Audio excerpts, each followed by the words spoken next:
7 धतूरे, कितने धतूरे लेना है? 7 धतूरे। कोई सी भी शिवरात्रि से मतलब महीने में एक बार शिवरात्रि आती है, प्रत्येक महीने आती है। किसी भी शिवरात्रि के दिन 7 धतूरे लेकर एक धतूरे में मौली, लच्छा, नाड़ा लपेटकर चंद्रमौली भगवान का स्मरण कर उस मौली को लपेटकर 6 धतूरे में हल्दी लगाकर शंकर भगवान की जो जलाधारी है, जलाधारी में आपको पहले भी वर्णन किया है,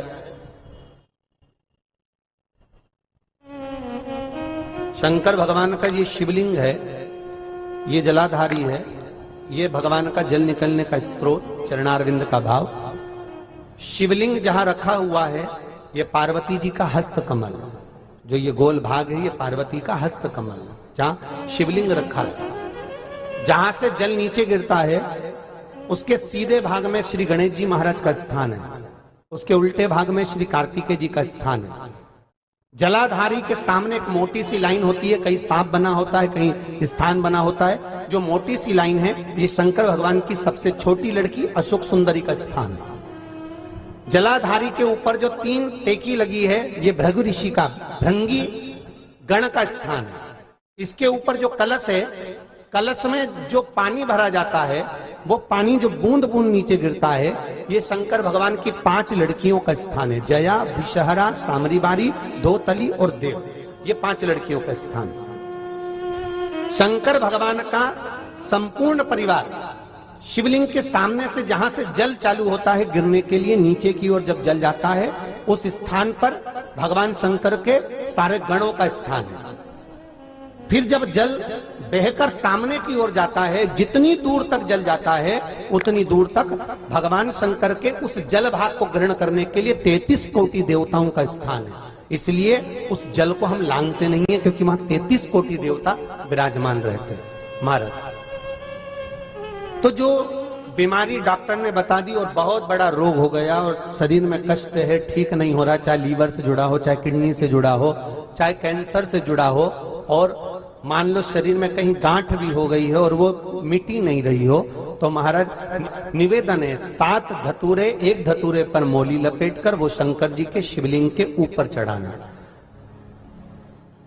6 धतूरे, उसमें से एक धतूरा भगवान श्री गणेश जी का स्थान, दूसरा धतूरा श्री कार्तिकेय जी का स्थान, तीसरा धतूरा अशोक सुंदरी का स्थान।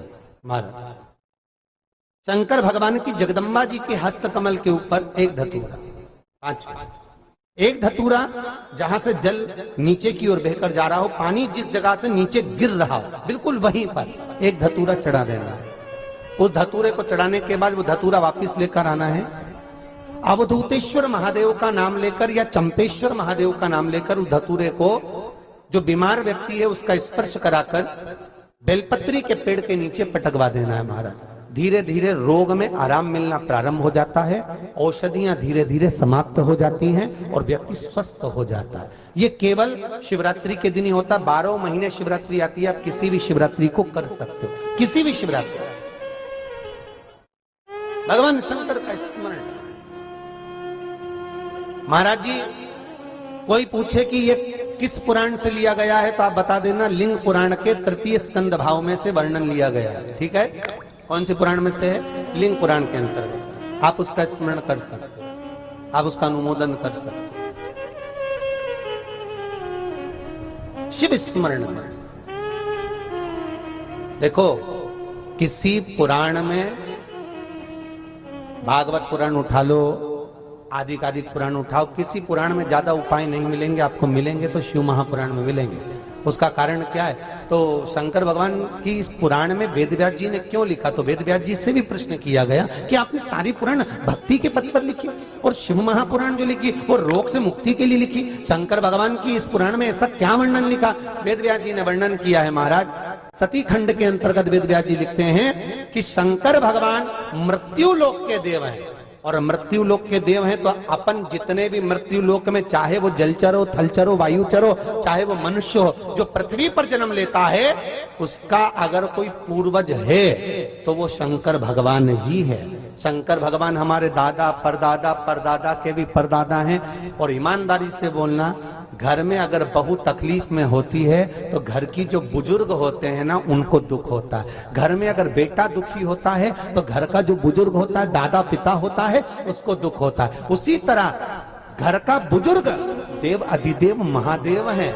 शंकर जी की ये कथा हमारे दुख और तकलीफों को मिटाने के लिए, जिससे हम स्वतंत्र आनंद में जीवन को जी सके।